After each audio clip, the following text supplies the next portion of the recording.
और इस वक्त हमारे साथ कांग्रेस विधायक गीता भुक्कल लाइव जुड़ गई हैं। गीता भुक्कल जी, सबसे पहले आपका बहुत स्वागत है इंडिया न्यूज हरियाणा पर।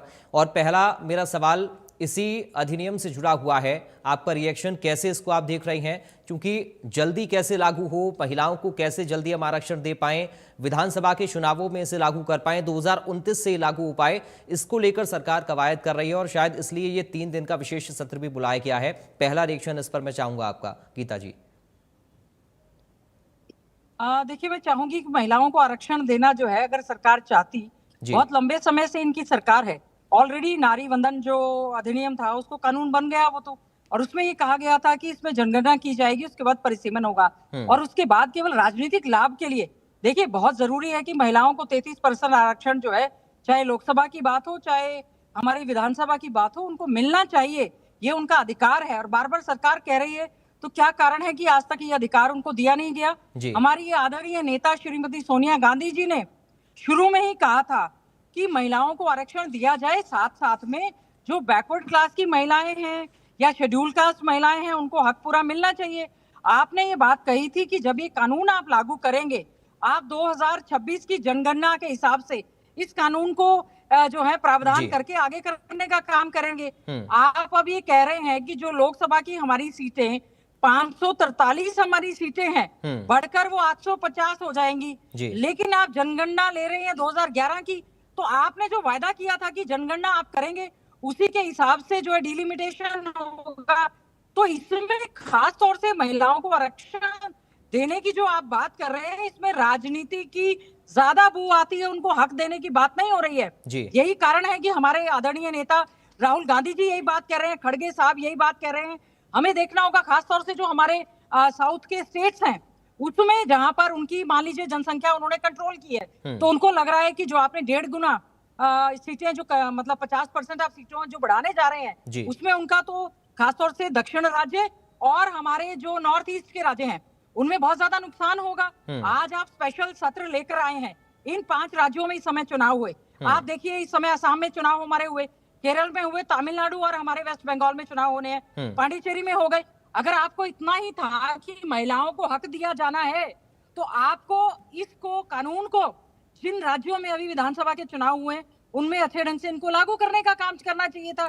और आज भी जब बार बार ये कहा जा रहा था सरकार से कि पहले जब आप इसको विशेष सत्र आप आमंत्रित कर रहे हैं, 16, 17, 18 आप ऑल पार्टी मीटिंग करें, सभी को कॉन्फिडेंस में लेने का काम करें। आप तो केवल और केवल अपना राग, अपनी डफली, क्योंकि नंबर गेम के हिसाब से आप कर रहे हैं। महिलाओं को अगर वाकई में हक देना होता तो लोकसभा की सीटें आप 850 बढ़ा देंगे, लेकिन आप उसी हिसाब से देखिए राज्यों में क्या सिटिंग कैपेसिटी उस हिसाब से है, क्या डिलिमिटेशन हो गया, क्या जो वायदा आपने जनगणना का किया था, महिलाओं को उस तरह का अधिकार देना, शेड्यूल कास्ट को देना, शेड्यूल ट्राइब को देना, और सभी को जो बैकवर्ड क्लास की जनगणना, विशेष तौर से आदरणीय राहुल गांधी जी बिल्कुल ठीक कह रहे हैं। तो हम जो है, जहां ये कानून बन चुका था, जो कानून लागू करने की बात थी, लागू करने से पहले ही आपने कहा था कि आप इसको 2029 में लागू करने का काम करेंगे और इसकी जनगणना 2026 में करेंगे। उसको लागू करने से पहले ही बिना जनगणना के आप जो है इसको लाने का प्रयास कर रहे हैं। मैं समझती हूँ कहीं ना कहीं भारतीय जनता पार्टी की नीयत में खोट है। जब 2023 में ये पास हुआ गीता जी, तब विपक्षी दल लगातार इस बात को कह रहे थे कि अभी इसे लागू क्यों नहीं किया जा रहा है। तब सरकार ने इस पूरे प्रोसीजर को बताया था कि पहले हम जनगणना कराएंगे, फिर परिसीमन होगा और उसके बाद इस आरक्षण को लागू किया जाएगा। तब आप लोग सहमत थे तुरंत लागू करवाने के लिए। अब जब सरकार ये चाहती है कि 2029 लोकसभा से इसे लागू किया जाए, या जो विधानसभा के चुनाव होने हैं वहां पर भी इसको लागू किया जाए, तो इसके पीछे फिर आप लोगों की मंशा क्या है, या सरकार का मोटिव आपको क्या नजर आता है? देखिए, सरकार का तो ये मोटिव है, जिस समय ये नारी वंदन अधिनियम, ये कानून बनकर आया, उस समय तो 2024 में जो है लोकसभा के चुनाव होने थे। अगर आपको उसी जनगणना के हिसाब से उसी के आधार पर ही करना था, तो आप उसी समय कर देते। हमने तो कहा था कि आप लेकर आ रहे हैं तो आप अभी से करें, आप किसका इंतजार कर रहे हैं?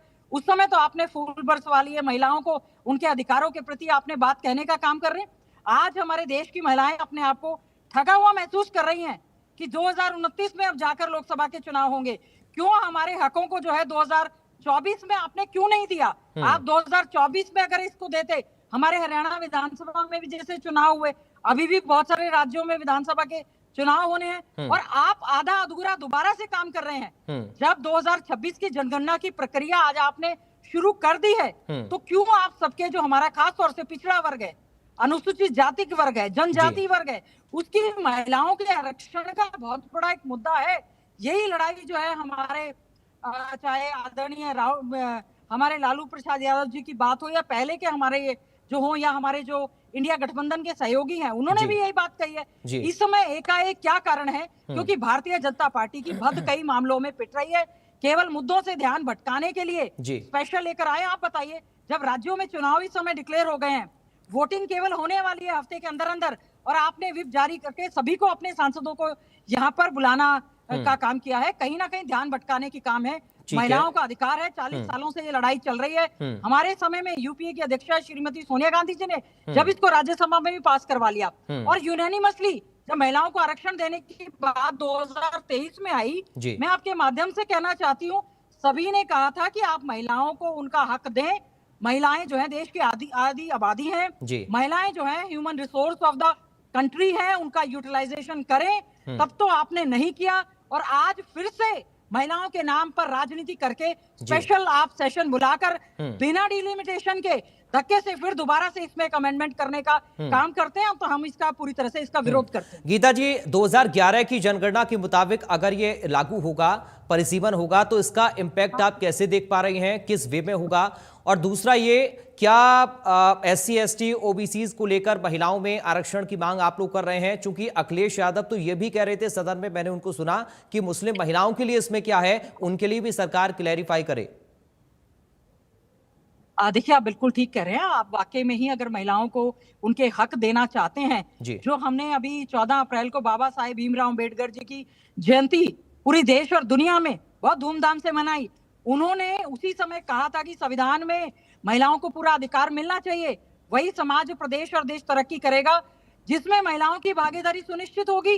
तो आपने महिलाओं की भागीदारी सुनिश्चित करने का आप केवल एक नाटक कर रहे हैं। अगर आप वाकई चाहते हैं, तो जिस तरह से कांग्रेस पार्टी में हमारे नेता आदरणीय राहुल गांधी जी का जो स्टैंड है, हम बिल्कुल उस बात के साथ सामने खड़े हैं।